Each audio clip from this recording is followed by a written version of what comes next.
Assalamualaikum warahmatullahi wabarakatuh. Waalaikumsalam warahmatullahi wabarakatuh. Bismillahirrahmanirrahim. Alhamdulillahirabbil alamin. Wassalatu wassalamu ala asyrafil anbiya'i wal mursalin sayyidina wa habibina wa maulana wa qurrati a'yunina Muhammadin wa ala alihi wa ashabihi wa man tabi'ahum bi ihsanin ila yaumiddin.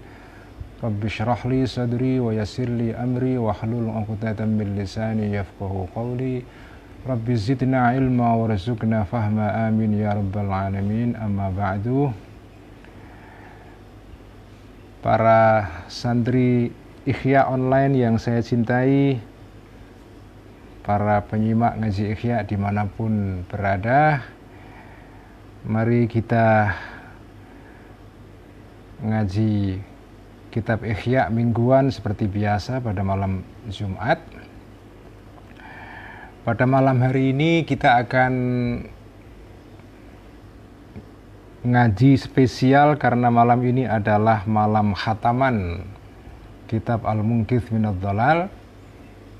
Tapi sebelum itu saya mau ngecek apakah suara cukup baik teman-teman, karena malam ini wifi di rumah saya lagi down, jadi kita memakai koneksi melalui paket data ya.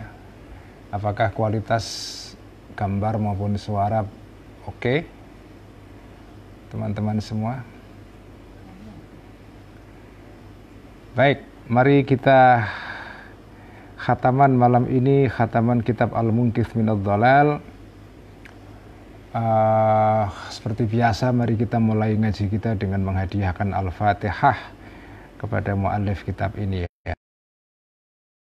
Muhammadin sallallahu alaihi wasallam wa ila arwahi ikhwanihi minal anbiya'i wal mursalin wa ila arwahi azwajihi wa itratihi wa sahabatihi wat tabi'ina wa tabi'it tabi'ina ila yaumiddin wa ila arwahi al-awliya'i wa syuhada'i wa salihin, khususan ila ruhi sultanil awliya' Syekh Abdul Qadir Al-Jilani qaddasallahu sirrah wa nawwara dharihah wa adana barakati wa nafa'ana bi'ulumih, wa ila arwahi al-ulama'i salihin wal muallifin wal musannifin, khususan ila ruhi hujjatil Islam Abi Hamid Al-Ghazali qaddasallahu sirrah wa nawwara dharihah wa adana barakati wa nafa'ana bi'ulumih wa amadana bimadadih, wa ila arwahi المسلمين والمسلمات والمؤمنين والمؤمنات من مشارق الأرض ومغاربها بري وبحري عدد ما كان وما يكون، خصوصا إلى أرواح علمائنا مؤسس جمعية نهضة العلماء والجمعيات الإسلامية الأخرى، وإلى أرواح مؤسس بلدنا إندونيسيا المحبوب،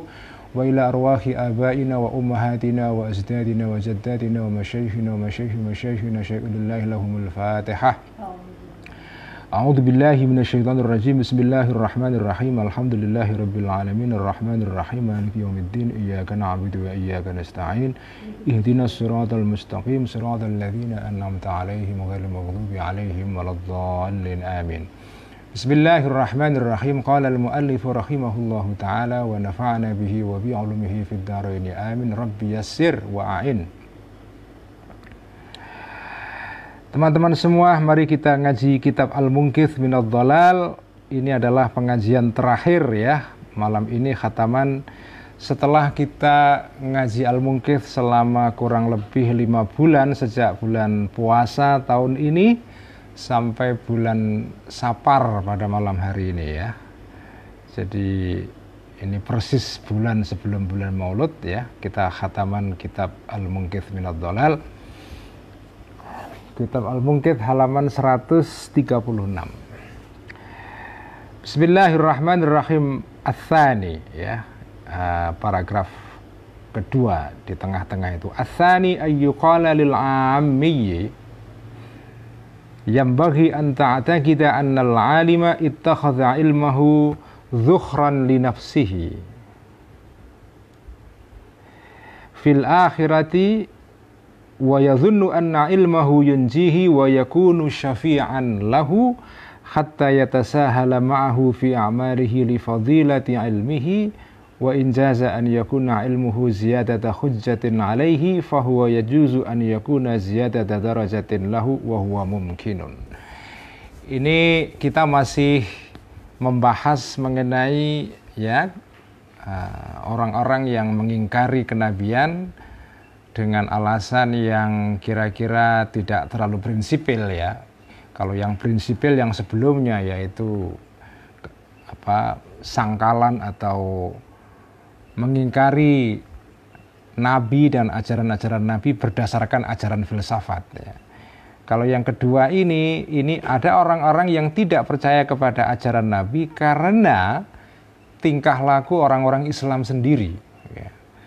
Terutama para ulama ya, tokoh-tokoh Islam, para kiai, para ustadz ya, yang mereka itu tingkah lakunya, tindakannya tidak mencerminkan ajaran Kanjeng Nabi, sehingga ada beberapa orang yang kemudian berkesimpulan kalau ajaran Kanjeng Nabi itu benar, kenapa para ulama yang merupakan penerus, pewaris Nabi itu gagal melaksanakan ajaran itu. Artinya kalau ini ajaran yang benar, ya mestinya itu dicerminkan dalam tindakan para tokoh-tokoh agama itu. Tapi tokoh-tokoh itu ternyata tidak mampu bertindak sesuai dengan tuntutan ajaran Kanjeng Nabi. Jadi kesimpulannya, kalau gitu ajaran ini salah. Wong tokoh-tokohnya sendiri aja nggak melaksanakan itu. Nah ini keberatan kedua yang biasanya datang dari orang-orang awam ya. Jadi orang-orang awam ini kan menilai suatu ajaran berdasarkan perilaku orang-orang yang mengikuti ajaran itu. Jadi tindakan jadi ini seperti sudah saya jelaskan pada minggu yang lalu, ada orang-orang yang benci Islam karena tindakan orang Islam sendiri. Jadi mereka menganggap orang Islam yang tindakannya itu buruk itu dipakai untuk menghakimi Islam sebagai agama yang buruk juga, karena sebagian orang-orang Islam itu melakukan tindakan kekerasan. Jadi kalau begitu kesimpulannya Islam adalah agama kekerasan, seperti persepsi yang ada di Barat saat ini. Jadi Islamofobia, kebencian kepada Islam, itu semua terjadi karena perilaku sebagian umat Islam sendiri. Dan itu ternyata sudah ada pada zaman Al-Ghazali itu ya. Atsani kedua. Nah, sekarang jawabannya bagaimana? Jawaban kedua adalah an yuqala, dikatakan lil ammi, kepada orang awam yang punya persepsi seperti tadi itu ya.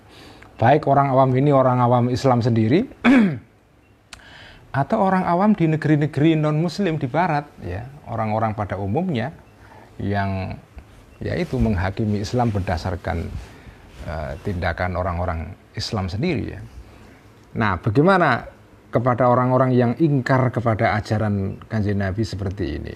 Nah, jawabannya adalah ini, yang bagi ya. Jadi kepada orang itu dikatakan begini, yang bagi seyogianya anta kita untuk meyakini engkau annal alim, sesungguhnya orang alim yang gagal menjalankan ajaran-ajaran kenabian itu, ittakhadha, menjadikan orang alim ini ilmunya orang alim zukhran, sebagai simpanan, sebagai deposito linafsi, bagi dirinya orang alim ini nanti fil akhirati, di dalam kehidupan kelak.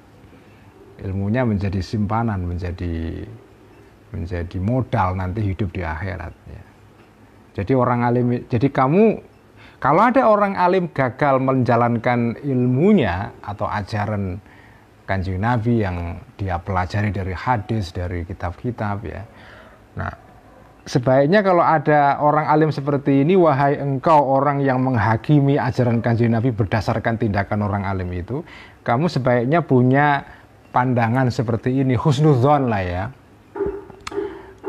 Orang alim ini dia ya karena punya ilmu, dia bisa mempunyai atau bisa menjadikan ilmunya ini sebagai modal nanti di akhirat ya. Wa yadhunnu, dan mengira orang alim ini anna ilmu, sesungguhnya ilmunya orang alim ini yunjihi bakal bisa menyelamatkan ilmunya orang alim hi kepada orang alim, wa yakunu, dan bakal ada ilmunya ini syafi'an, sebagai pemberi syafaat lahu kepada orang alim. Jadi mungkin saja orang alim ini menganggap ilmunya nanti di akhirat itu bisa menjadi pembawa syafaat, pembawa pertolongan. Walaupun dia di dunia ini bertindak salah, banyak dosanya, Dia mengira nanti di akhirat ilmunya itu bisa menjadi sumber syafaat dia. Ya. Karena itu hatta yatasahala, sehingga menjadi ceroboh orang alim itu, menjadi menggampangkan ma'ahu bersama ilmunya ini fi a'malihi, di dalam tindakannya orang alim, karena li fadilati ilmihi, karena keunggulan ilmunya orang alim ini. Jadi mungkin saja orang alim itu punya persepsi seperti itu, ilmunya nanti itu bisa menolong dia di akhirat. Karena itu di dunia dia agak ceroboh, tindakannya tidak mencerminkan ilmunya. Ya. Jadi inilah cara kita untuk memahami tindakan orang alim yang tidak sesuai dengan ilmunya. Barangkali orang ini mengira ilmunya nanti di akhirat itu bisa menyelamatkan dia, sehingga di dunia ini tindakannya itu kadang ceroboh gitu. Mungkin saja. Ya. Fahuwa, maka orang alim ini, atau fahuwa maka keadaan berikut ini dhamir sya'an, ya juzu mungkin an yakuna, atau fahuwa maka ilmunya tadi itu, ya juzu mungkin saja ilmunya tadi, an yakuna, ada ilmu itu ziyadata darajatin, sebagai tambahan derajat atau level, ya, lahu, bagi orang alim ini. Wahwa, dan kemungkinan seperti ini mungkin adalah mungkin saja, ya. Jadi ilmunya orang ini boleh jadi walaupun dia di dunia banyak berbuat salah, tapi karena dia punya ilmu, mungkin saja Allah akan menjadikan ilmunya dia sebagai tambahan derajat dia nanti.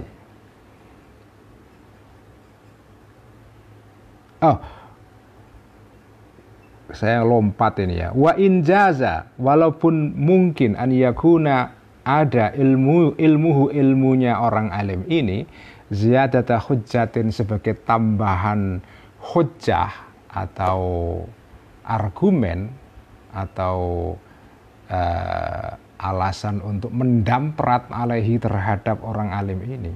Karena dia punya ilmu, ternyata gagal menjalankan ilmunya, jadi ilmu ini alih-alih menjadi sumber syafaat bagi dia nanti di hari kelak, justru malah menjadi faktor pemberat, ya, nanti di hari akhir. Kamu ini sudah punya ilmu, kok tidak melaksanakan ilmu kamu, ya. Jadi nanti justru di akhirat boleh jadi ilmunya ini bukan menjadi syafaat, tapi justru menjadi saksi yang memberatkan dia. Kalau orang bodoh berbuat ceroboh atau berbuat salah, ya namanya bodoh. Ini orang alim sudah punya ilmu kok berbuat salah. Jadi justru ilmunya nanti itu di akhirat boleh jadi malah menjadi alasan yang memberatkan dia, bukan menjadi sumber syafaat, ya. Itu kemungkinan juga, ya. Meskipun mungkin saja begitu, fahuwa, maka ilmunya orang alim ini ya juzu, boleh jadi an yakuna, ilmu tadi ziyadata darajatin, tambahan derajat lahu, bagi orang alim itu. Jadi dua kemungkinan, boleh jadi ilmu ini nanti menjadi alasan yang memberatkan dia, bisa juga menjadi alasan untuk menaikkan derajat dia, karena orang berilmu seperti dijanjikan oleh Allah di dalam Al-Quran, itu derajatnya dinaikkan. Yarfa'illahu alladhina amanu walladzina yarfa'illahu alladhina amanu minkum walladzina utul ilma darajat, ya. Orang yang beriman dan berilmu itu derajatnya dinaikkan. Jadi orang berilmu yang berbuat dosa dan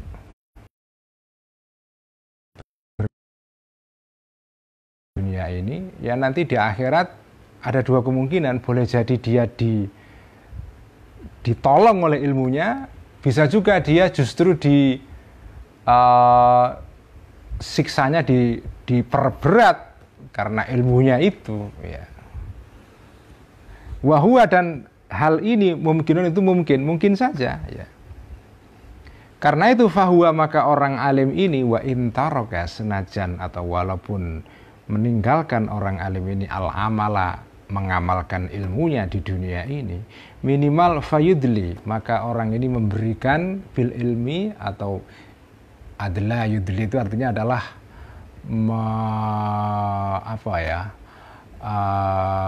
menimba ya.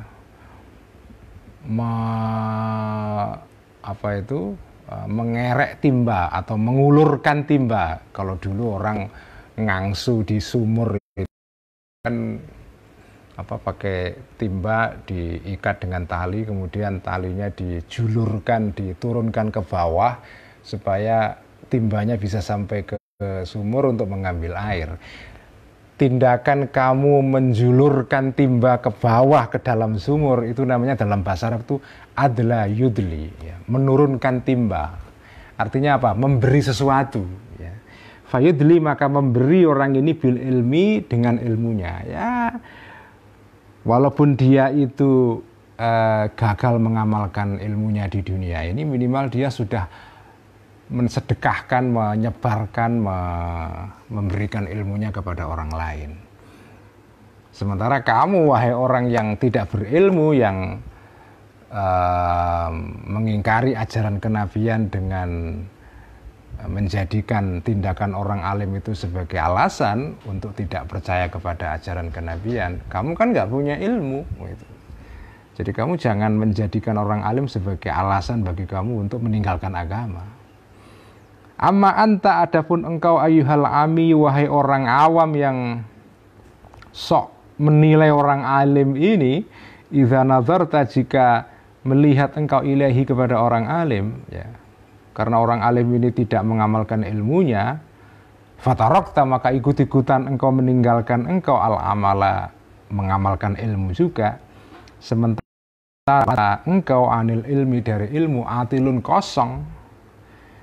Ya fatahliku, maka rusak engkau, ya, bisu'i amalika, karena jeleknya amal kamu, dan karena kamu nggak punya ilmu, jadi wala syafi'ah, tidak ada pemberi syafaat laka bagimu nanti di hari kelak. Ya. Kalau orang alim walaupun di dunia ini mungkin gagal menjalankan ilmunya, minimal ilmunya ini karena dia punya ilmu, itu insya Allah menjadi penolong bagi dia. Meskipun tidak mesti, bisa juga ilmunya tidak menolong, tapi malah justru memberatkan orang alim itu. Tapi kemungkinan bahwa ilmu itu nanti di akhirat bisa menolong dia, itu ada kemungkinan itu. Nah kalau kamu nggak punya ilmu, apa yang akan menolong kamu di akhirat nanti? Sudah nggak mengamalkan ajaran kebenaran yang datang dari Kanjeng Nabi, sudah nggak beramal baik, nggak punya ilmu pula. Jadi kamu nggak punya sandaran sama sekali nanti di hari akhir itu ya.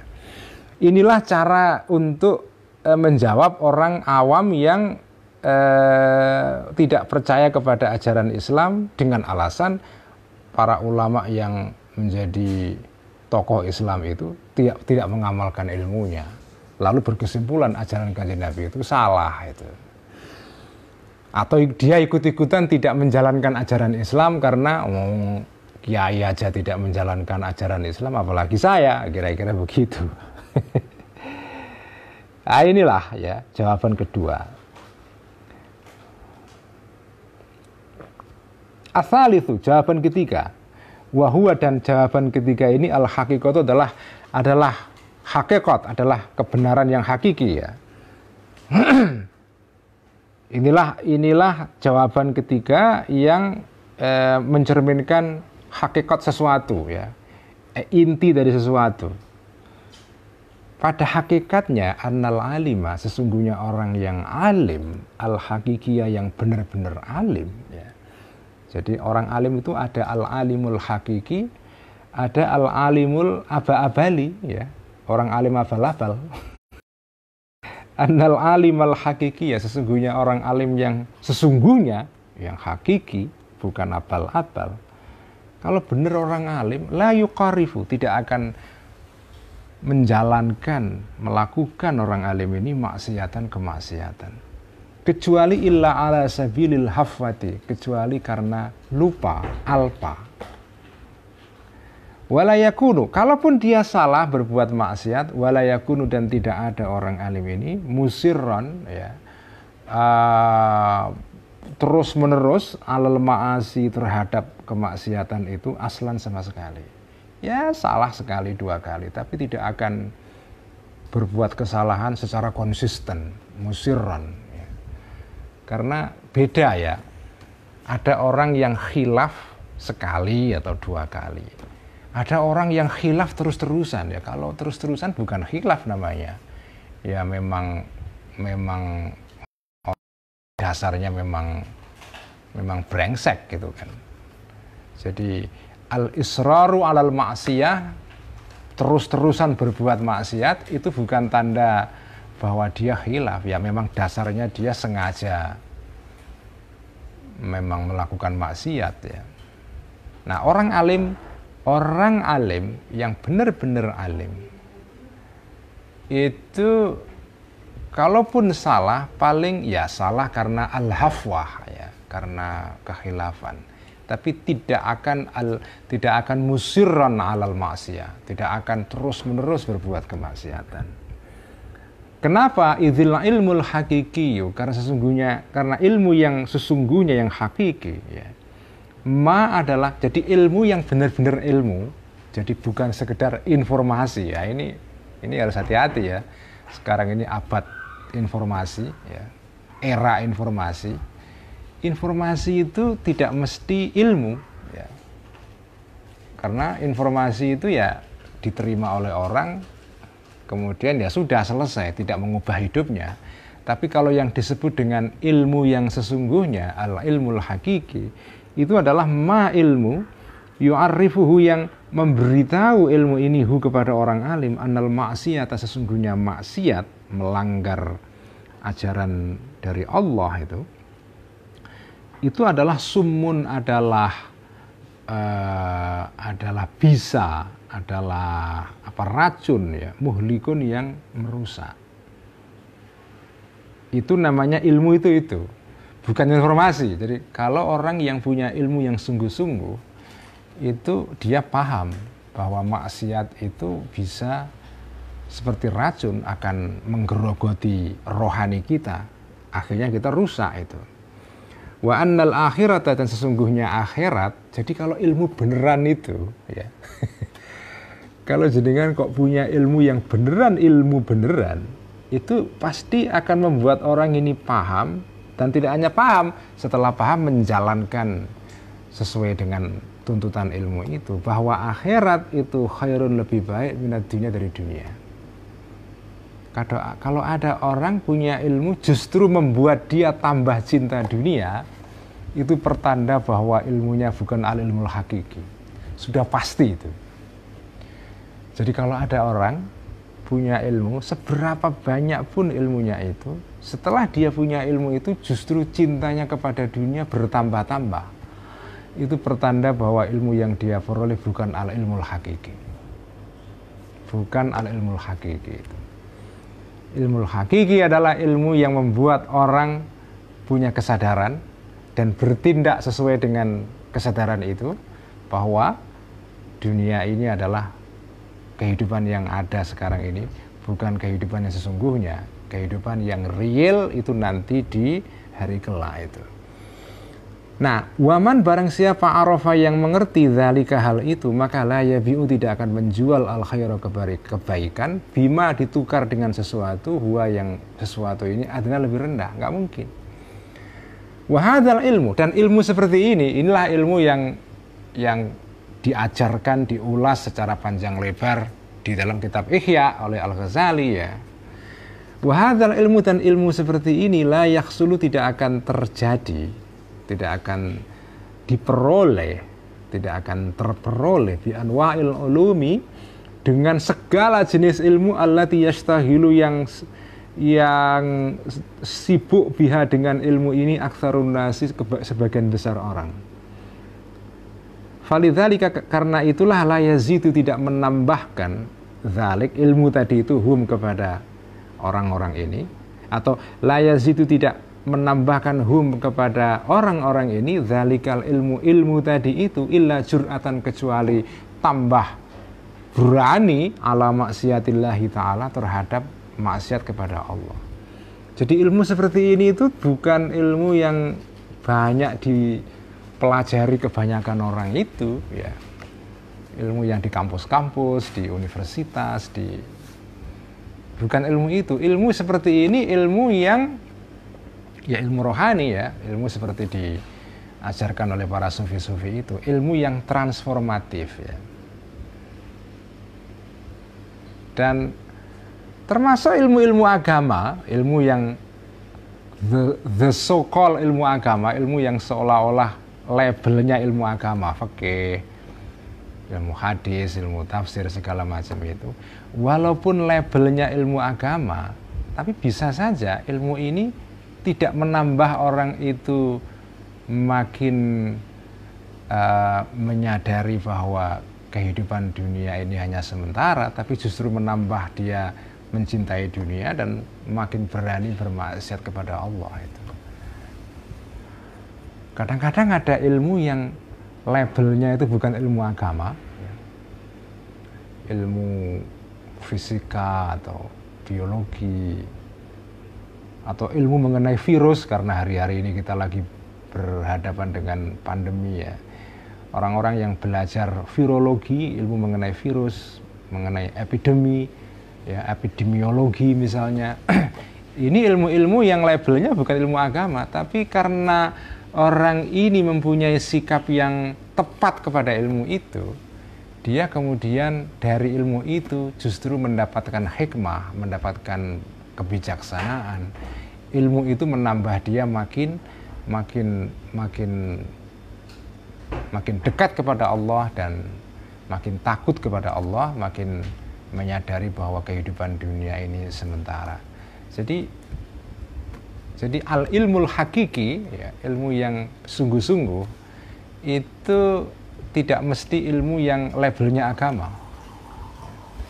Ilmu yang tampaknya ilmu yang sekuler ya, yang diajarkan di perguruan tinggi umum itu bisa juga membuat orang itu menjadi rohaninya tambah berkualitas. Ada ilmu yang labelnya agama tapi justru membuat orang itu menjadi jauh dari agama, jauh dari Allah itu. Ya naudzubillah ya. Jadi dan saya kira banyak contohnya ya. Ada orang-orang yang belajar agama justru malah tidak makin dekat kepada agama. Ada orang yang belajar ilmu-ilmu non agama malah justru dekat kepada agama. Jadi ilmu hakiki ini konsep penting ini ya. Jadi al-ilmul hakiki ya. Al-ilmul hakiki. Ada ilmu yang al-ilmul ababali ya, ilmu abal-abal ya. Wa ammal ilmul hakiki, adapun wa ammal ilmul hakiki, adapun ilmu yang sungguh-sungguh ya, fayazidu maka akan menambah ilmu ini sahibahu kepada orang yang punya ilmu ini, tambah khosyatan, tambah kesadarannya akan Tuhan ya, takut kepada Tuhan, artinya makin naik God consciousness-nya ya, kesadaran dia mengenai Tuhan. Tuhan terasa hadir bagi orang itu dalam setiap waktu ya, itu khosyah wa khaufan, dan takutnya kepada Allah. Dan sikap khosyah ini ya, sikap takut kepada Allah ini bukan takut dalam pengertian seperti takut orang takut kepada kegelapan misalnya, bukan itu, tapi takut di sini artinya adalah kamu atau kita atau orang itu sadar mengenai kehadiran Allah pada setiap momen, yaitu khosyah. Jadi kata khosyah di sini lebih tepat diterjemahkan sebagai kesadaran ketuhanan ya. God consciousness ya. Kesadaran ketuhanan. Nah, ilmu yang hakiki ini ilmu yang menimbulkan hal itu. Wadzalika, dan khosyah dan khauf ini yahulu akan menghalangi dzalik ini bainahu antara orang yang punya ilmu tadi itu wa bainal ma'asi, dan antara kemaksiatan. Jadi ilmu ini bisa menghalangi dia dari kemaksiatan. Illal hafawati, kecuali kekhilafan kecil ya, allati la yanfaku, yang tidak akan bebas anha dari hafawat, al basyaru manusia ya, namanya manusia kadang salah ya, mungkin saja fil fatarati, di dalam waktu-waktu tertentu, tapi dia tidak kemudian setelah berbuat salah diulang terus menerus, yang itu namanya israr tadi itu. Wadzalika, dan kesalahan-kesalahan seperti tadi itu, al-hafawat ini la yadullu, tidak. Jadi kalau ada ulama berbuat kesalahan ya, itu bukan berarti la yadullu, tidak menunjukkan zalika tadi itu ala dhu'fil imani, terhadap lemahnya iman. Enggak, ya. Imannya tetap kuat, cuma ya namanya manusia punya segi-segi kelemahan, kedhaifan, ya. Seperti dikatakan, disabdakan Kanjeng Nabi, setiap manusia dalam dirinya itu ada setannya masing-masing, ya. Yang kadang salah. Fal mu'minu, maka orang yang beriman, muftanun, ya, atau mufattanun, ya. Fal mu'minu, maka orang yang beriman itu adalah orang yang mufattanun, kadang-kadang kena fitnah, tetapi sekaligus tawabun, dia juga bertobat, ya. Banyak tobatnya. Kadang-kadang terjatuh pada fitnah, tapi kemudian ingat, ya, dan kemudian tobat itu. Wahuwa, dan orang mukmin seperti ini ba'idun, jauh anil israri, dari terus-menerus berbuat maksiat, wal ikbabi, dan terjerumus ke dalam kemaksiatan secara terus-menerus, ya. Enggak, dia kadang kena fitnah tapi tawabun, ya. Fahadha, maka inilah nah ini sudah sampai di ujung kitab Al-Munqidh, ya. Jadi kita sudah sampai di akhir. Fahadha, maka inilah sesuatu aratu yang menghendaki aku Al-Ghazali an adzkura, untuk menerangkan aku kepada fi dhammil falsafati, di dalam mengecam filsafat sebagai alasan untuk menolak ajaran Kanjeng Nabi, ya. Tidak semua falsafah itu menjadi alasan untuk menolak ajaran agama. Tidak. Ada filsafat yang justru membuat orang menjadi dekat kepada agama. Tapi kalau filsafat dijadikan sebagai alat untuk meninggalkan ajaran agama,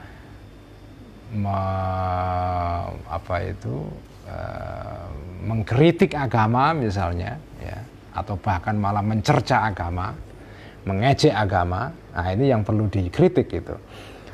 Wa ta'limi, dan mengecam ajaran ta'lim, yaitu ajaran orang-orang Syiah Batiniyah atau Ismailiyah, ya. Wa afati, dan afatnya atau bahaya-bahayanya ajaran ta'lim, ya. Wa afatiman, dan bahayanya orang-orang. Nah, ini juga ajaran tentang at-ta'lim, ya, ajaran Syiah Ismailiyah itu ada segi-segi bahayanya, tapi juga orang yang angkara, yang mengingkari alaihim, kepada orang-orang filosof dan para pengikut ajaran Syiah Ismailiyah atau Ta'limiyah, ya. Itu juga orang yang mengingkari, mengkritik atau mengecam ajaran-ajaran filsafat dan Syiah Ismailiyah, la bitoriki, tidak dengan caranya ingkar, ya. Artinya tidak tahu ngerti caranya mengkritiknya ngawur, itu juga berbahaya. Dengan kata lain, orang yang membela agama dengan cara yang keliru itu justru berbahaya kepada agama itu sendiri, ya. Wa nas'alu, dan meminta kita Allah kepada Allah Al-Azima, yang Maha Agung, an yaj'ala, untuk menjadikan Allah kepada kita semua, mimman, termasuk orang-orang atharo, yang memilih orang ini kepada Allah, ya. Atharo, yang memilih Allahu kepada man ini, ya. Wastaba, dan sama memilih Allahu kepada man ini. Wa arsyada, dan menunjukkan Allahu kepada man ilal haqqi, kepada jalan kebenaran. Wahada, dan menunjukkan Allahu kepada hak. Wa alhama, dan memberikan ilham, memberikan pengetahuan Allahu kepada man ini, zikrahu, untuk mengingat Allah, hatta la yansa, sehingga tidak melupakan orang ini kepada Allah. Wa asama, dan menjaga Allahu kepada orang-orang ini an syarri nafsihi, dari kejahatan dirinya orang-orang ini, hatta lam yu'athir, sehingga tidak berpengaruh alaihi, kepada man tadi ini, siwahu, selain Allah, ya. Wastakhlasa, dan memilih Allahu kepada man ini, li nafsi, bagi dirinya Allah, hatta la ya'buda, sehingga tidak menyembah orang ini illa iyyahu, kecuali kepada Allah. Wa sallallahu ala Muhammadin khairil bashar wa ala ummatihi khairil umam Walhamdulillahirabbil alamin. Alhamdulillah kita bisa menamatkan kitab Al-Munqidh Minadh Dhalal. Saya bahagia luar biasa teman-teman ya. Kebahagiaan saya mengkhatamkan kitab ini tidak tergambarkan. Apalagi ini kitab yang ditulis oleh ulama agung Hujjatul Islam Abi Hamid Al-Ghazali. Dan teman-teman yang ikut ngaji ini walaupun bolong-bolong ya, tapi yang penting ikut. Insya Allah, ya rahmukillah, insya Allah bisa mendapatkan ya barokah ya. Ini kitab yang luar biasa, Al-Munqidh Minadh Dhalal ini. Jenengan yang ikut ngaji kitab ini insya Allah mendapatkan ilmu yang luar biasa ya. Saya sendiri membaca kitab ini selama 5 bulan ini, dari bulan puasa sampai sekarang, mendapatkan banyak hal, pelajaran, hikmah, dan juga pengalaman-pengalaman yang tidak saya duga sebelumnya ya. Nggak tahu ya, ketika saya ngaji kitab Al-Munqidh Minadh Dhalal ini, tiba-tiba di tengah perjalanan ada hal-hal yang nggak saya duga sama sekali. Misalnya tiba-tiba di tengah ngaji Al-Munqidh ini terjadi ada perdebatan publik mengenai soal hubungan antara agama dengan sains dan filsafat ya, yang pernah terjadi beberapa bulan yang lalu, jadi polemik ya di media sosial, dan saya juga walaupun tidak intensif juga ikut terlibat dalam perdebatan itu. Dan terus terang kitab ini membantu saya dan kita semua untuk memahami dengan lebih baik ya beberapa hal yang kita hadapi sekarang, termasuk masalah yang sekarang ini menjadi tema percakapan di banyak kalangan ya, yaitu soal hubungan antara agama dengan sains modern ya. Karena ada sebagian orang yang berpandangan bahwa ya orang itu harus milih, apakah milih agama atau sains. Kalau milih agama ya berarti tidak percaya sains, kalau percaya sains berarti meninggalkan agama, jadi harus milih salah satu. Nah, itu kan sekarang ada itu sebagian orang yang punya pandangan seperti itu. Nah, kitab Al-Munqidh Minadh Dhalal ini membantu kita untuk memahami ya, hubungan yang tepat antara agama dengan sains ya. Dan jenengan dengan ngaji kitab Al-Munqidh ini itu secara tidak langsung sudah sama dengan belajar ilmu atau kitabnya Imam Ghazali yang lain yang sangat terkenal, yaitu Tahafutul Falasifah ya. Kitab yang ditulis oleh Al-Ghazali sebagai kritik atas filsafat ya. Dan ringkasan dari kitab itu sebetulnya termuat dalam kitab ini. Jadi secara tidak langsung kita sudah belajar kitab itu meskipun hanya ringkasannya. Alhamdulillah kita sudah bisa menyelesaikan kitab ini. Dan sebelum saya lanjutkan sebentar ke ngaji Ihya, ini ada beberapa hal yang perlu saya umumkan ya. Pertama, saya mungkin ya tadi pagi Mas atau Kiai Akrom minta ya, biasanya kalau khataman kemudian dibagi sanadnya, sanad kitab ini ya. Ya terus terang saya ini ngaji kitab Al-Munqidh ini ya saya belajar sendiri, tidak pernah saya ngaji dari guru saya sebelumnya ya. Meskipun kitab-kitabnya Imam Ghazali yang lain pernah saya kaji, pernah saya ngaji bersama guru saya, tapi untuk kitab ini ya itu saya belum pernah ngaji dengan kiai siapapun ya. Dan memang kitab ini juga jarang dibaca di pondok setahu saya ya. Ya ada beberapa kiai yang membaca kitab ini, termasuk Kiai Mustafa Bisri, Gusmus ya. Ayahandanya Mbak Admin itu pernah ngaji kitab ini, kalau tidak salah sekitar mungkin 3 tahun yang lalu ya. Beliau pernah ngaji kitab ini, tapi jarang memang kitab ini dikaji. Jadi saya ngaji kitab ini ya berdasarkan bacaan saya sendiri, mutolaah saya sendiri. Tapi makanya saya tidak akan membagikan sanadnya kitab ini, tetapi saya akan membacakan sanad ilmu saya dari guru-guru saya sampai Imam Ghazali. Ya. Saya tidak akan membagikannya sebagai sanad, tapi sebagai sekedar informasi saja. Saya akan membacakan jalur dari mana saya mendapatkan ilmu dari guru saya dari guru saya sampai kepada Imam Ghazali. Ya. Itu ya perlu saya sebutkan juga, ini sebagai ya tradisi baik yang ada di pesantren ya. Jadi saya ini belajar baik ilmu syariah ya, ilmu keagamaan, ilmu hikmah atau tasawuf atau ilmu alat ya, ilmu adawat dari guru saya ya, dari guru saya yang adalah ayahanda saya sendiri, yaitu Kiai Abdullah Rifai. Semoga Allah memberikan rahmat kepada beliau.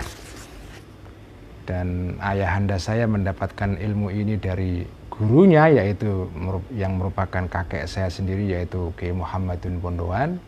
Kiai Muhammadun dari Kiai Yasin Bareng, Kiai Yasin dari Kiai Amir Pekalongan. Kiai Amir ini adalah sekretaris pribadinya Syekh Mahfud Termas ya, yang merupakan syekhnya para ulama yang ngaji di Makkah pada saat itu. Kemudian Syekh Amir dari Syekh Mahfud Termas, Syekh Mahfud dari Sayyid Abi Bakar Syato Al-Makki, pengarang kitab I'anatul Thalibin yang terkenal. Syekh Abu Bakar Syato dari Sayyid Ahmad Ibn Zaini Dahlan, dari Syekh Uthman bin Hasan Ad-Dimyati, an Abdillahi Asy-Syarqawi, anil Ustadz Muhammad bin Salim Al-Khifni, anil Budairi, anil Mulla Ibrahim Al-Qurani. Ini adalah ulama terkenal yang salah satu kitabnya yaitu Ithafuz Zaki itu dikaji Profesor Oman Fathur Rahman ya, dalam ngaji ngariksa yang diadakan beberapa kali ya melalui online juga. Syekh Ibrahim Al-Qurani, an Muhammad bin Syarif, anil Faqih Ali bin Muhammad Al-Hikmi, an Syihab ibn Ahmad ibn Hajar Al-Haytami, anil Qadhi Zakaria, anil Hafidh ibn Hajar Al-Asqalani, an Abi Ishaq At-Tanuhi, anil Taqi Sulaiman ibn Hamzah, an Umar ibn Karam Ad-Dinawari, anil Hafidh Abil Faraj Abdul Khaliq ibn Ahmad ibn Yusuf Al-Baghdadi, anil Muallif Hujjatul Islam Abi Hamid Al-Ghazali rahimahullahu ta'ala. Mari kita bacakan Fatihah kepada para ulama-ulama ini yang menjadi guru dari guru-guru saya, dan otomatis teman-teman semua ini yang ngaji kitab Al-Munqidh selama 5 bulan ini mendapatkan ilmunya melalui saya, melalui guru saya sampai kepada Imam Ghazali. Lahum jami'an al-Fatihah.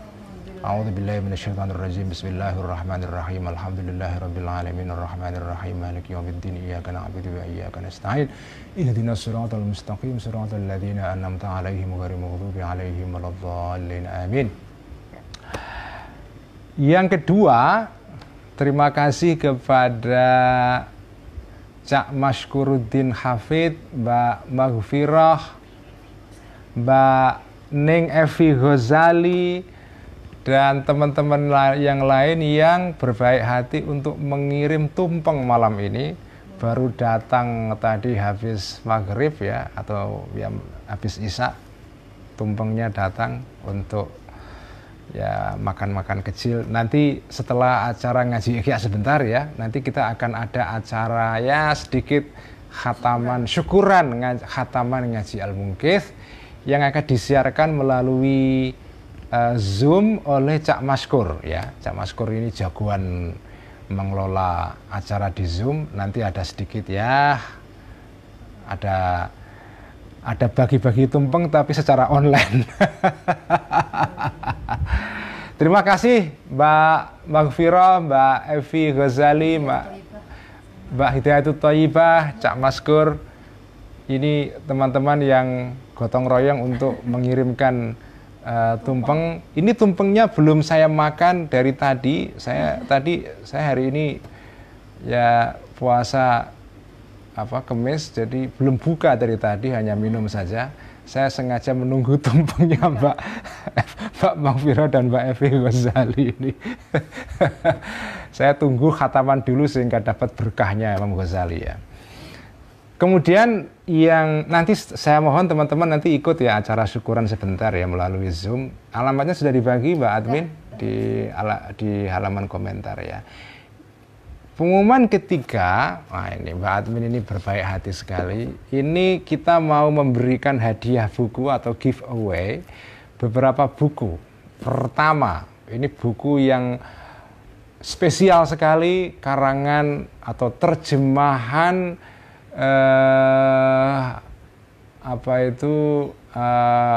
ayahanda Mbak Admin Kiai Mustafa Bisri atau Gus Mus atas salah satu karya Imam Ghazali, Kimia Us-Sa'adah ya. Ini adalah buku terjemahan Gus Mus, Proses Kebahagiaan. Ini buku spesial. Saya katakan spesial karena Kimia Us-Sa'adah itu merupakan ringkasan dari kitab Ihya yang sangat ringkas sekali dan diterjemahkan oleh Kiai Mustafa Bisri atau Gus Mus yang pernah belajar. Teman-teman ini dengarkan ya.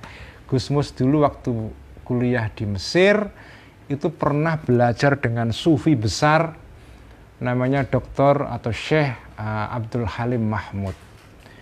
Syekh Abdul Halim Mahmud itu seorang sufi besar pengikut tarekat Syadziliyah, luar biasa alimnya, mungkin salah satu wali besar yang pernah hidup pada awal abad 20 ya.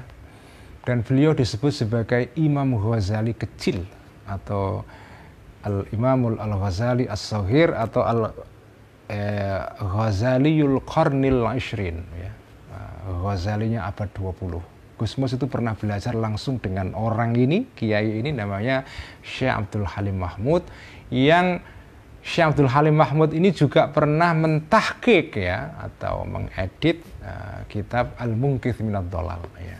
Ini kitabnya nanti dihadiahkan kepada santri Ihya yang beruntung ikut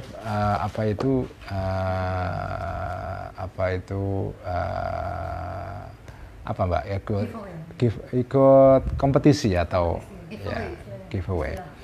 Kedua, kitab Menjadi Manusia Rohani, ini buku saya, nanti dihadiahkan juga. Semua pakai tanda tangan nanti. Kemudian buku saya yang baru yang saya tulis bersama Pak Haidar Bakir, Sains, Religius, dan Agama Saintifik. Ini merupakan terjemahan dalam konteks modern dari kitab Al-Munqidh Minadh Dhalal. Kemudian buku saya yang lain yang terbit sebelumnya pada bulan puasa, Jika Tuhan Maha Kuasa, Kenapa Manusia Menderita. Ini juga kitab atau buku yang saya tulis sebagai semacam ya mungkin bukan syarah tapi ulasan saya terhadap kitabnya Imam Ghazali ya yang lain, yaitu Al-Iqtisad fil I'tiqad ya, mengenai akidah ini, akidah Asy'ariyah. Dan yang terakhir ini adalah buku yang ditulis oleh Dr. Abad Badruzzaman, teman saya yang merupakan dosen UIN Tulungagung ya, atau IAIN Tulungagung. Ini buku yang ditulis juga selama sebulan pada bulan puasa Ramadan kemarin, menggali spiritualitas Ramadan, syarah renungan Rektor IAIN Tulungagung yang saya berikan kata pengantar bersama Gus Nadir Shah Hussein ya. Ini ada 5 buku. Syaratnya untuk mendapatkan hadiah ini nanti ini diundi ya. Jadi yang mau ikut giveaway ini ya caranya adalah jenengan dipersilakan untuk menuliskan salah satu kutipan yang mungkin berkesan bagi jenengan dari kitab Al-Munqidh Minadh Dhalal. Jadi jenengan kutip salah satu kutipan dari kitab ini yang menarik jenengan ya. Nggak usah panjang-panjang, harus singkat, satu paragraf saja, jangan panjang-panjang, nanti kita gitu ya. Pokoknya kutipan pendek dari kitab Al-Munqidh yang mengesankan jenengan nanti ditulis di di wall Facebook, kemudian di mention Mbak Admin atau saya dengan tagar apa? Apa di komentar sini aja? Oh, di komentar sini ya. Oh, langsung di komentar sini saja. Nanti biar nggak lama-lama. Jadi silahkan kutipan dari Al-Munqidh baik malam ini maupun dari malam-malam sebelumnya ya, yang masih jenengan ingat silahkan ditulis di kolom komentar. Nanti akan dipilih oleh Mbak Admin. Nanti yang terpilih yang komentarnya paling baik nanti akan dihadiahi salah satu buku ini. Tentu yang paling pertama ini buku ini ya. Kedua Manusia Rohani. Jadi pertama adalah bukunya Gusmus, buku Manusia Rohani. Buku ini bersama Mas Haidar, buku saya yang ini ya, syarah atas Al-Iqtisad fil I'tiqad, dan terakhir bukunya Mas Abad Badruzzaman ini. Oke, sekian itu saja pengumuman malam ini. Ya ini biar seru-seruan saja ya, hadiahnya enggak. Tapi kalau ini hadiah yang istimewa, ini tidak main-main ya. Kalau yang lain nih ya biasa-biasa saja lah. Kalau ini nggak biasa ini. Ini hadiah yang khawas. Kalau ini awam, ya yang lain awam.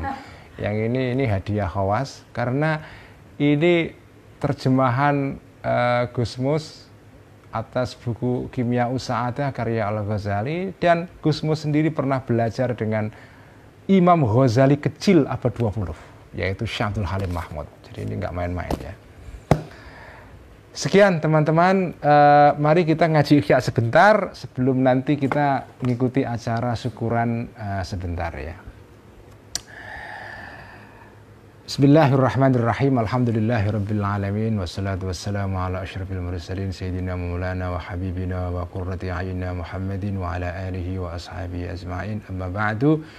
Faqala nafa'ana bihi wa bi 'ulumihi fid dharain ya amin rabbi yassir wa a'in. Kitab Ihya Ulumuddin halaman 1013 ya. Kita baca sebentar saja ya. Kita masih membicarakan tentang afat atau penyakit lidah manusia, yaitu suka melaknat ya. Sudah diterangkan panjang lebar dalam pertemuan yang lalu. Sekarang kita meneruskan pembahasan mengenai soal melaknat ini, menjauhi melaknat sebagai jalan rohani, sebagai laku rohani. Fa'in kulta, ini adalah paragraf terakhir ya. Fa'in kulta yul'anu likaunihi kafiran fil hali kama yuqalu lil muslimi rahimahullah ya. Jadi kemarin kan diterangkan bahwa melaknat itu ya kalau generik umum itu dibolehkan kalau yang di dalam diri orang itu ada sifat-sifat yang memang boleh dilaknat ya, yang membolehkan kita untuk melaknat. Ada sifat-sifat yang membolehkan kita untuk melaknat itu ya, yaitu kekafiran, kekufuran, bid'ah, dan kefasikan. Ini 3 sifat jika ada pada seseorang itu ya kita boleh melaknat orang itu, meskipun tidak harus ya. Kalau terpaksa ya dibolehkan kita melaknat ya. Kalau ada sifat ini, kekafiran, bid'ah, jadi orang itu melakukan bid'ah, dan ketiga kefasikan. Tapi harus generik sifatnya. Kalau spesifik nyebut nama itu sebaiknya jangan dilakukan, dihindari. Nah, sekarang fa'in kulta. Kenapa kok harus dihindari ya? Jadi karena ya kita nggak tahu orang ini benar-benar dilaknat oleh Allah sampai akhir hayat atau tidak. Jangan-jangan nanti di akhir hayat orang ini mendapatkan petunjuk dari Allah jadi orang soleh. Padahal melaknat itu kan artinya kita yakin orang ini dijauhkan oleh Allah dari rahmatnya. Karena melaknat, al-la'nu itu artinya adalah at-tardu wal ib'ad ya. Sudah diterangkan kemarin kan. Jadi melaknat itu artinya adalah jenengan yakin betul atau tahu betul sejatinya keadaan orang itu, bahwa Allah itu menjauhkan orang itu dari rahmatnya, dari kasih sayangnya Allah itu, dari rahmatnya Allah. Lah kok jenengan berani-beraninya sok yakin seperti itu dari mana? Jenengan bukan nabi ya, bukan wali ya. Jadi sebaiknya kalau melaknat orang secara spesifik menyebut nama itu jangan ya. Fa'ingkulta, maka jika mengatakan engkau, jika kamu protes, kenapa nggak boleh melaknat orang secara spesifik? Ya. Fa'ingkulta, jika mengatakan engkau sebagai sebagai cara untuk mendebat keterangan tadi itu, yul'anu, dilaknat orang tadi itu, likaunihi, karena orang tadi itu kafiran, kafir fil hali, sekarang. Saya melaknat dia karena dia sekarang ini kafir, faktanya sekarang dia kafir. Kama yuqalu, sebagaimana dikatakan lil muslimi, kepada orang muslim, rahimahullahu ta'ala, rahimahullah, semoga dikasihi orang ini muslim Allahu, oleh Allah, ya. Jadi saya melaknat dia karena dia sekarang ya memang nyatanya kafir. Adapun nanti dia mendapatkan petunjuk dari Allah, ya itu urusan nanti, tapi sekarang kan dia secara de facto kan kafir itu, ya. Jadi sebagaimana saya atau kepada orang Islam kita mengatakan rahimahullah, semoga Allah menyayangi. Kenapa? Likauni, karena adanya orang ini, orang muslim ini, muslim fil hali, sekarang. Ya boleh jadi setelah ini nanti dia jadi kafir, kan kita nggak tahu juga. Cuma karena dia sekarang ini muslim, jadi saya doakan rahimahullah itu. Jadi sama kan? Karena dia kafir saya laknat, karena dia muslim saya doakan rahimahullah, karena de facto dia sekarang ini ya kafir atau muslim itu, ya. Wa ingkana, walaupun ada ya orang ini, atau wa ingkana, walaupun ada keadaan berikut ini dhamir sya'an, ya, yutasawwaru, bisa digambarkan, bisa diimajinasikan, an yartadda, untuk murtad orang ini pada waktu kemudian, pada hari kelak atau pada perkembangan berikutnya, ya. Mungkin saja setelah ini dia murtad, ya, tapi kan sekarang ini dia muslim faktanya. Jadi saya doakan rahimahullah, ya. Nah, kalau kamu mendebat atau ngengkel seperti itu, fa'alam, maka ketahuilah. Ini jawabannya dari Imam Ghazali ini. Ini penting, ya. Fa'alam, maka ketahuilah. Anna makna qaulina, sesungguhnya maknanya ucapan kita kepada orang muslim, rahimahullahu, semoga merahmatihu, kepada muslim Allahu, Allah. Itu maknanya rahimahullah itu ay thabbatahullahu, semoga menetapkan Allahu kepada orang muslim ini, Allah alal islami, atas Islam. Jadi rahimahullah itu artinya semoga Allah tetap menjadikan dia seorang muslim sampai akhir hayat. Itu maknanya rahimahullah, ya. Alladzi huwa, yang Islam ini atau at-tathbit alal Islam ini, huwa adalah sababur rahmati, sebabnya timbulnya rahmat. Jadi semoga, jadi rahimahullah artinya adalah semoga Allah menjadikan dia muslim sampai akhir hayat. Dan menjadi muslim sampai akhir hayat itu adalah merupakan sebab adanya rahmat, kasih sayang dari Allah kepada orang itu. Jadi kenapa Allah menyayangi orang itu atau merahmati orang itu? Karena dia, alasannya dia dirahmati Allah karena dia muslim, menjadi muslim sampai akhir hayat itu. Jadi rahimahullah, doa rahimahullah itu artinya bukan semoga Allah menyayangi dia, tapi maknanya sesungguhnya adalah semoga Allah itu menjadikan dia muslim sampai akhir hayat sehingga dia mendapatkan rahmat dari Allah, ya. Jadi rahmat di sini bukan datang di awal tapi sebagai sebab. Jadi dia sebagai akibat, bukan sebab, ya. Wa ala ta'ati, dan semoga Allah menetapkan dia ala ta'ati, atas taat kepada Allah. Wala yumkin an yuqala, sementara kalau sampean mengatakan melaknat orang, ya la'anahullah misalnya, wala yumkin, dan tidak mungkin an yuqala, untuk dikatakan thabbatallahul kafira ala ma huwa sababul la'nah. Thabbata, semoga menetapkan Allah al-kafir, kepada orang kafir, alama, atas sesuatu tindakan, huwa, yang ma ini sababul laknati, adalah sebabnya laknat. Kalau jenengan mengatakan rahimahullah, maknanya adalah semoga Allah menjadikan dia tetap terus menjadi muslim sampai akhir hayat sehingga itu menjadi sumber rahmat, itu masuk akal.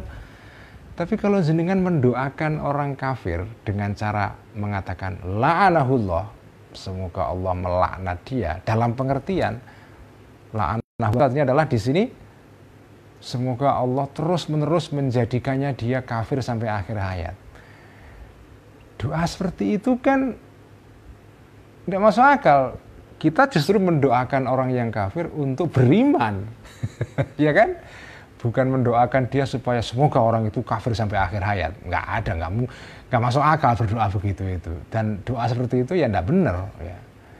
Jadi makanya melaknat seseorang secara spesifik itu tidak dianjurkan. Karena maknanya melaknat itu artinya adalah semoga Allah menjadikan kamu itu sesat terus kafir sampai akhir hayat. Nah, orang Islam kok mendoakan orang lain semoga orang kafir sampai akhir hayat, itu nggak masuk akal itu. Ya kalau orang kafir didoakan semoga dia mendapatkan petunjuk dari Allah, kan begitu. Kalau ada orang semoga kamu sesat sampai akhir hayat, itu doa yang nggak masuk akal itu. Nggak masuk akal itu ya. Doa itu ya semoga orang dapat petunjuk ya. Kepada orang kafir pun kita berdoa begitu, bukan berdoa supaya dia sesat sampai akhir hayat itu. Inilah alasan kenapa ya menurut Al-Ghazali melaknat orang secara spesifik itu tidak dianjurkan. Dan melaknat harus dijauhi ya. Nah ini ajaran sufi seperti ini ya. Nah ini bedakan dengan praktek sebagian orang sekarang. Kalau sudah benci pada golongan, ya, pada orang, udah itu laknat kepadamu. Ya. Nah udah itu kebiasaan orang-orang sebagian golongan dalam Islam kan begitu. Kalau sudah benci golongan lain, udah itu keluar segala magian sampai laknat pun keluar itu. Fa inna hadza, karena sesungguhnya berdoa seperti ini adalah su'alun, adalah permintaan ya, lil kufri, kepada kekufuran. Ketika jenengan dalam pengertian semoga Allah kafir sampai akhir hayat ya, permintaan seperti itu adalah permintaan untuk orang menjadi kafir. Jadi kamu meminta Allah untuk kepada seseorang untuk menjadi kafir. Su'alun lil kufri. Nah, minta seperti itu dan soal atau permintaan seperti ini fi nafsi, dalam dirinya permintaan ini kufrun, adalah kekufuran. Jadi jenengan minta supaya orang itu kafir sampai akhir hayat. Permintaan seperti itu adalah sejenis tindakan kekufuran. Makanya nggak boleh melaknat itu. Balil jaizu, sebaliknya yang boleh itu an yuqala, dikatakan begini, la'anahullahu in mata 'alal kufri ya.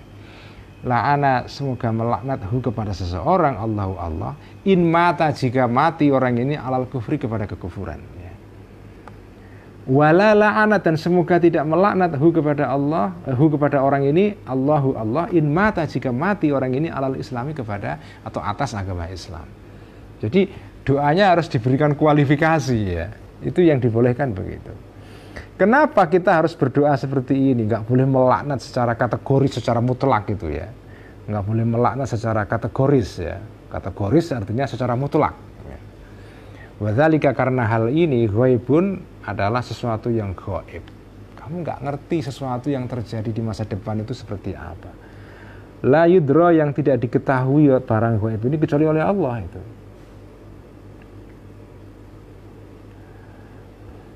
Wal mutlaqu, dan sesuatu yang mutlak, artinya melaknat secara mutlak, tidak diberikan syarat ya. Kayak tadi kan, semoga Allah melaknat orang ini kalau mati atas kekafiran, kalau mati dalam keadaan kafir ya. Semoga Allah tidak melaknat orang ini kalau dia mati dalam keadaan Islam. Jadi laknat yang bersyarat ya.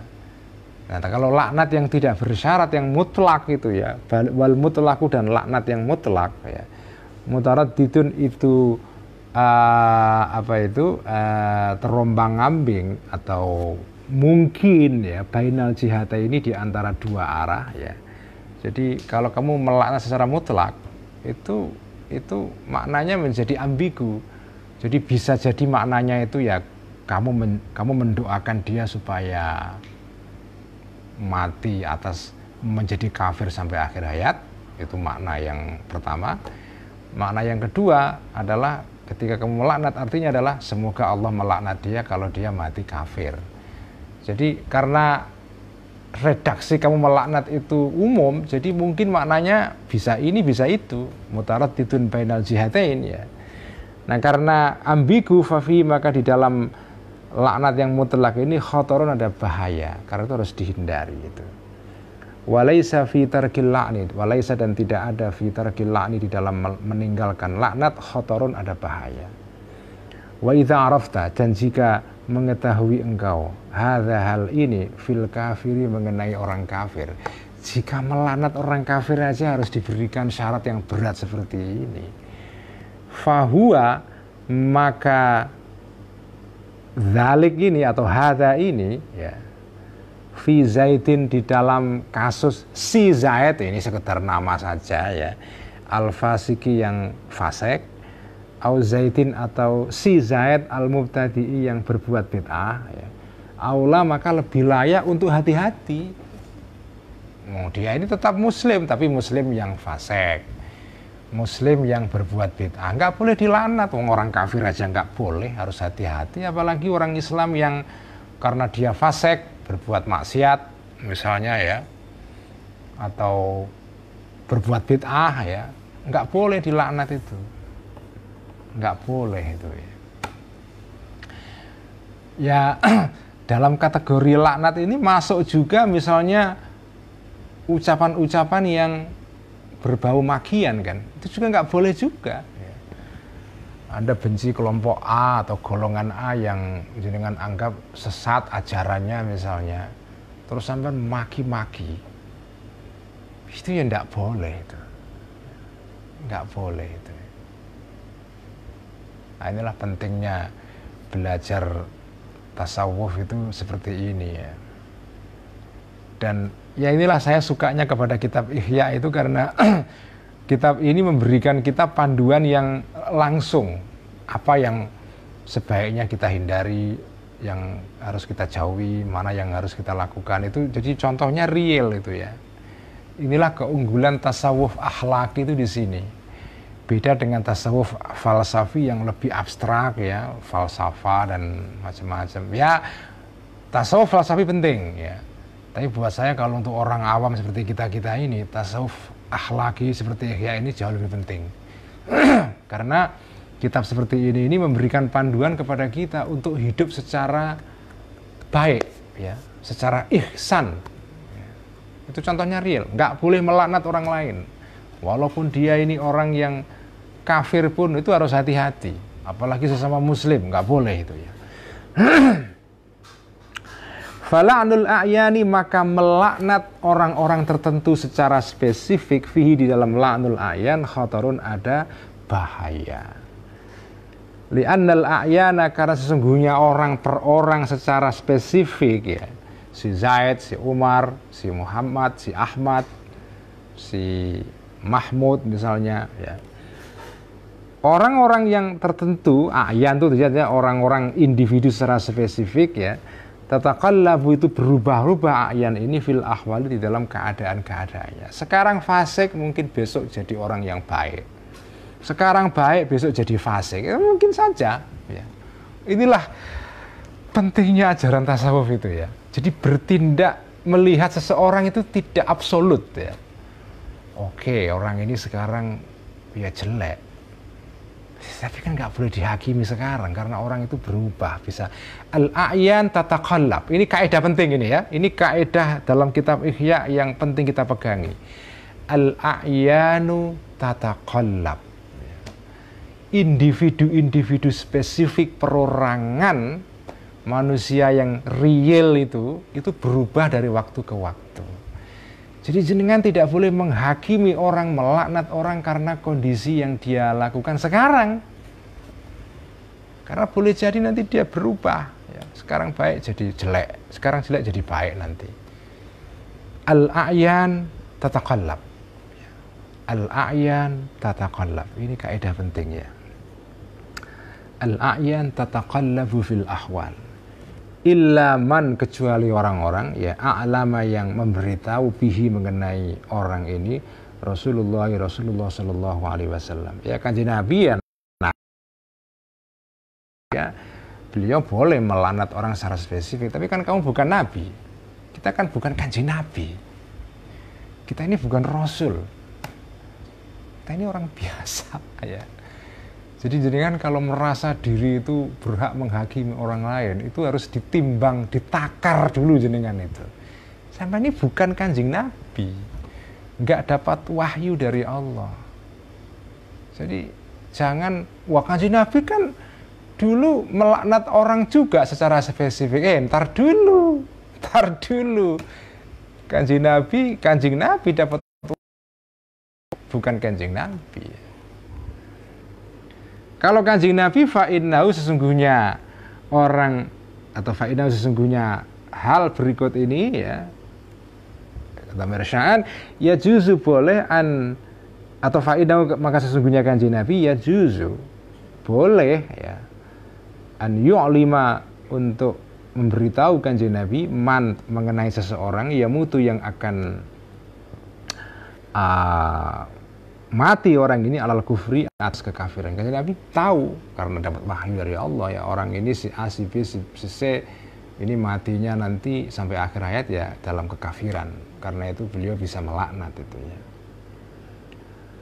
Walidzalika, karena itulah ayyana, menyebut secara spesifik kanjeng Nabi ini kauman, sekelompok orang, bilakni, dengan dilaknat ya. Fakana, maka ada kanjeng Nabi yaqulu, berkata kanjeng Nabi fi du'aihi, di dalam doanya kanjeng Nabi ya, ala Quraisyin, terhadap orang-orang Quraisy ya, atau sebagian orang Quraisy. Kanjeng Nabi pernah berdoa, Allahumma alaika bi Abi Jahlin, Jahl bin Hishamin wa Utbata bin Rabi'ata ya. Allahumma alaika bi Abi Jahlin ibni Hishamin wa Utbata bin Rabi'ata. Ya Allah ya, alaika, hendaknya engkau ya Allah bi Abi Jahlin, mengurus ini Abi Jahal bin Hisham ya, musuh besar kanjeng Nabi Abu Jahal ya. Wa Utbah bin Rabi'ah, dan Utbah bin Rabi'ah. Saking, ini dua tokoh penting di dalam masyarakat Quraisy, saking bencinya kanjeng Nabi sampai kanjeng Nabi ini merasa dapat beban pressure yang, tekanan yang luar biasa dari kedua tokoh ini ya. Utbah bin Rabi'ah itu kita tahu ya, ini salah satu tokoh penting, orang yang sangat karismatik dalam masyarakat Quraisy. Beliau ini atau dia ini meninggal pada saat perang Badar ya. Terbunuh. Utbah bin Rabi'ah ini adalah kakaknya, kalau nggak salah kakaknya ya, Hindun ibn Rabi'ah. Hindun bin Rabi'ah ini adalah istrinya Abu Sufyan. Nah, ketika kakaknya Hindun yaitu Utbah bin Rabi'ah terbunuh pada saat perang Badar ya, dia bendam sekali, dendam. Yang membunuh dia adalah paman kanjeng Nabi yaitu Hamzah ya, Sayyidina Hamzah. Makanya ketika perang Uhud, Hindun ibn Utbah ini, ibn Rabi'ah ya, Hindun bin Rabi'ah ini, binti Rabi'ah, Hindun binti Rabi'ah, itu punya misi khusus ya. Dia meminta seorang budak hitam ya, Wahsy, untuk diberikan misi khusus mentarget satu orang untuk dibunuh, yaitu Sayyidina Hamzah itu. Dan berhasil kan dibunuh. Setelah selesai dibunuh, kemudian dadanya, saking dendamnya Hindun ini, dia nggak cukup hanya meminta Wahsy untuk membunuh Sayyidina Hamzah. Setelah dibunuh, dia datangi mayatnya Sayyidina Hamzah, dibelah dadanya, dikeluarkan jantungnya dan dimakan itu ya. Saking dendamnya luar biasa. Karena memang Utbah bin Rabi'ah ini tokoh besar. Ini tokoh yang berjasa di dalam menghentikan perang yang berlarut-larut pada masa jahiliyah ya, yaitu apa, perang Fujar atau apa ya, yang terkenal sekali itu, yang kalau nggak salah 40 tahun perang antara suku-suku Makkah ketika itu, dan itu dihentikan. Salah satu yang berjasa menghentikan perang ini adalah di dalam Khilful Fudul itu ya, perjanjian Fudul itu adalah Utbah bin Rabi'ah ini. Jadi ini tokoh luar biasa. Dia itu menimbulkan dendam yang luar biasa pada salah satu tokoh Quraisy, yaitu istrinya Sayyidina Abu Sufyan ya. Nah, Abu Sufyan kita tahu pada akhirnya masuk Islam ya. Jadi ini Kanjeng Nabi pernah melaknat dua orang secara spesifik. Allahumma alaika Syamin wa Utbah bin Rabi'ah ya. Wa dzakara.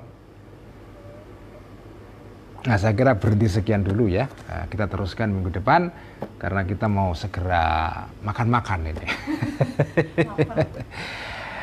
Terima kasih. Wallahu a'lam bishawab. Alhamdulillahirabbil alamin. Malam ini kita, ya Allah, luar biasa ya. Kita menyelesaikan kitab Al-Munqidh minadh Dhalal plus kitab Ihya.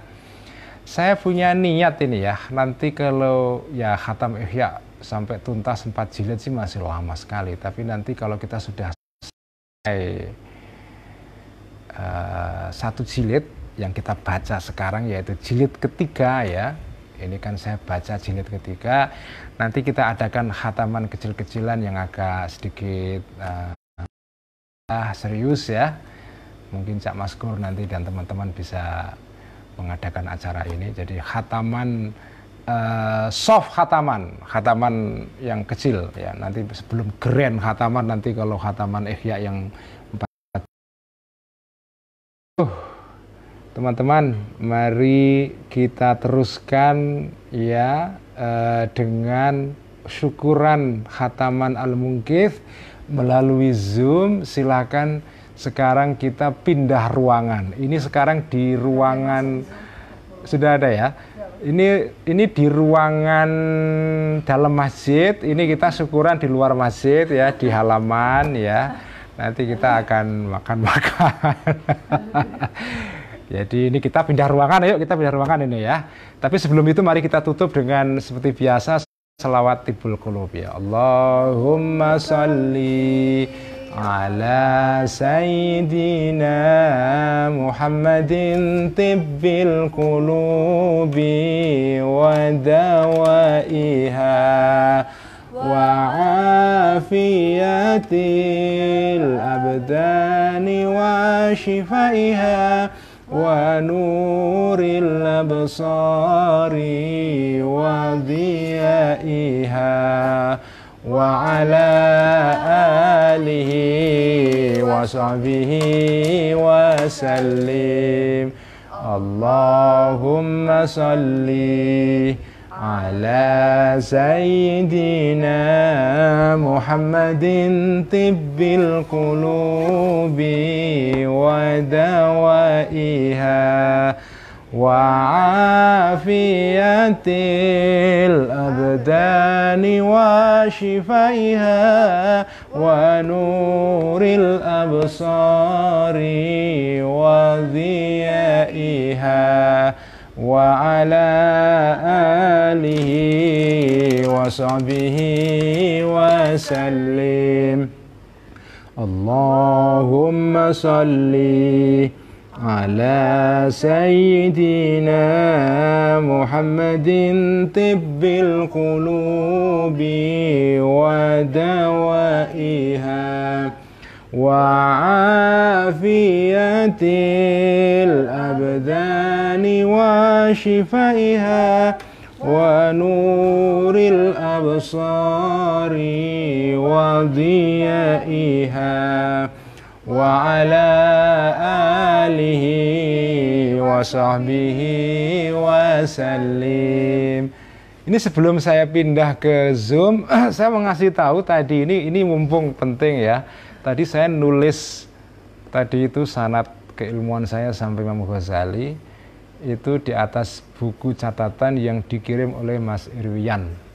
Mas Irwian Haq ya dari Sidoarjo yang ngirim buku catatan ini ya, Ghazalia College.